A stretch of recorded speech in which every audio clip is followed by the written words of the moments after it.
সেনাবাহিনী এবং সন্ত্রাসী একই সাথে একই এলাকায় থাকবে এটা হতে পারে না। হয় সন্ত্রাসী থাকবে অথবা সেনাবাহিনী থাকবে। সব সন্ত্রাস এবং দুষ্কৃতিকারীর বিরুদ্ধে আমাদের সবসময় শক্ত অবস্থান ছিল এবং এটা আমরা নিয়মিত অভিযান পরিচালনা করব।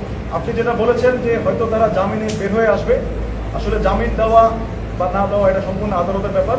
আজ যেভাবে হাতে নাতে বিস্ফোরক দ্রব্য সহ ধরা পড়েছে, তো আশা করি আইনগতভাবে তাদের বিরুদ্ধে শক্ত ব্যবস্থা নেওয়া হবে। তারা ইনিশিয়াল জিজ্ঞাসাবাদে বলেছে যে জেনেভা ক্যাম্পে মাদক কেনা বেচা নিয়ে তাদের মধ্যে আধিপত্য বিস্তার করাটা প্রয়োজন, মাসেল পাওয়ার দেখানো প্রয়োজন। তারা সে কারণেই এগুলো তৈরি করেছে যাতে এগুলো করে ভয়ভীতি দেখাতে পারে, এটা তারা ইনিশিয়াল জিজ্ঞাসাবাদে বলেছে। বাট আরও কিছু তথ্য আমরা পাই যেটা আমি এখনই বলবো না, ওইটা আমরা যাচাই বাছাই করে আমরা তারপর ব্যবস্থা নিই। চুয়া সেলিম, বুনিয়া সোহেল, আরেকটা নাম আছে সেটা পিচ্চি রাজা। তিনজন হচ্ছে ওখানকার 3টা ব্লকের মাদক সম্রাট। তো তাদেরকে অভিযান পরিচালনা করার জন্য বিভিন্ন সময় আমরা গিয়েছি এবং তাদের অনেক সহযোগীকে আমরা গ্রেপ্তার করেছি।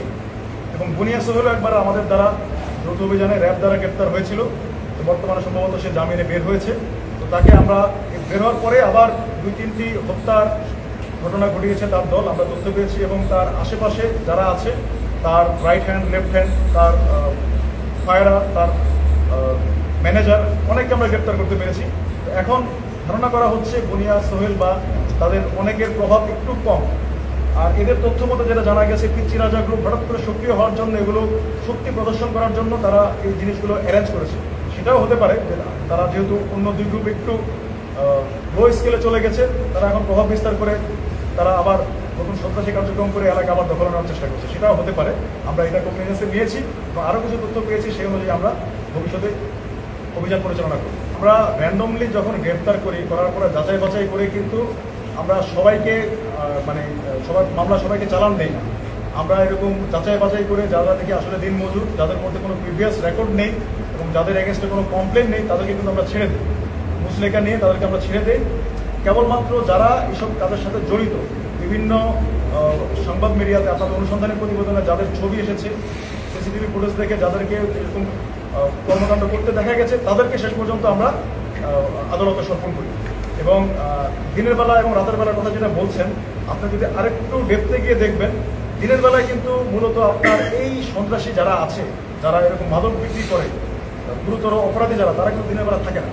তারা মেইনলি রাতের বেলায় আসে, রাতের বেলায় মাদক বিক্রি করে এবং ভোর রাতের দিকে তারা চলে যায়। তাই আমরা ম্যাক্সিমাম টাইমে যখন তথ্য পাই, এখন তারা আছে, তখন আমরা যাই এবং প্রত্যেকটা অভিযানে 3 থেকে 4 জন, মানে অলমোস্ট 70%-এর মতো আমরা মেইন ক্রিমিনালদেরকে পাই। আজকে যেমন আপনারা দেখেছেন যে 4 জনকে আমরা গ্রেপ্তার করেছি, এখানে কিন্তু নিরপরাধ কেউ নেই।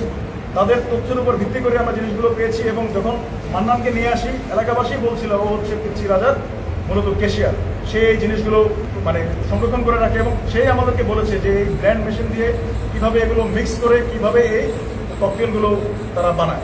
এবং এগুলোর বিকটতা কিন্তু সামনে আমরা দেখিয়েছি যে এই যে 32টা ককটেল ছোট একটা জায়গায় তারা বানিয়েছে, এটা যদি একসাথে বাস্ট হয় অনেক বড় ধরনের দুর্ঘটনা ঘটতে পারে, অনেক বড় ধরনের অগ্নিসংযোগ ঘটতে পারে। 32টা ককটেল কিন্তু অনেক, তাদের কাছ থেকে আমরা যথেষ্ট তথ্য পেয়েছি।